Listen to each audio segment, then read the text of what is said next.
किसी गांव में एक साधु रहा करता था।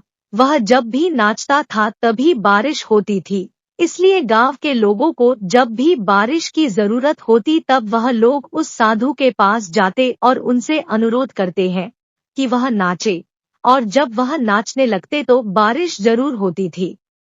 कुछ दिनों बाद 4 लड़के शहर से गांव में घूमने आए। जब उन्हें यह बात पता चली कि किसी साधु के नाचने से बारिश होती है, तो उन्हें यकीन नहीं हुआ। शहरी पढ़ाई लिखाई के घमंड में उन्होंने गांव वालों को चुनौती दे दी कि अगर हम भी नाचेंगे तो बारिश होगी, और अगर हमारे नाचने से बारिश नहीं हुई तो साधु के नाचने से भी बारिश नहीं होगी।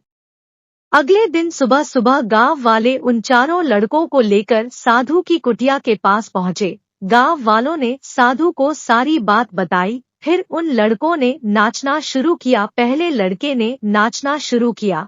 आधा घंटा बीत गया। फिर पहला लड़का थक कर बैठ गया पर बादल नहीं दिखे। कुछ देर बाद दूसरे लड़के ने नाचना शुरू किया और 1 घंटे बीतते बीतते वह भी थक कर बैठ गया। बाकी दोनों लड़कों ने भी ऐसा ही किया पर बारिश नहीं हुई। अब साधु की बारी थी। उसने नाचना शुरू किया। 1 घंटा बीत गया पर बारिश नहीं हुई। साधु फिर भी नहीं रुका। वह नाचता ही रहा।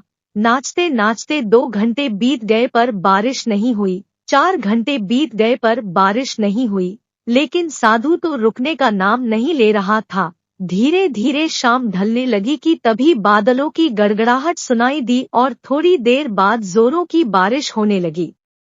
यह देखकर चारों लड़के दंग रह गए और तुरंत साधु से क्षमा मांगी। फिर चारों लड़कों ने साधु से पूछा, बाबा भला ऐसा क्यों हुआ कि हमारे नाचने से बारिश नहीं हुई और आपके नाचने से बारिश हो गई? साधु ने उत्तर दिया, जब मैं नाचता हूँ तो 2 बातों का ध्यान रखता हूँ।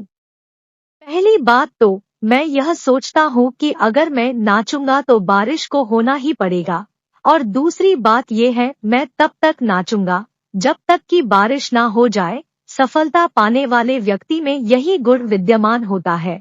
वे जिस काम को भी करते हैं उसमें उन्हें सफल होने का पूरा भरोसा होता है, और वह तब तक उस काम को करते हैं जब तक वह सफल न हो जाए। इसलिए अगर हमें सफलता हासिल करनी है तो इस साधु की तरह ही हमें अपने लक्ष्य को हासिल करना होगा।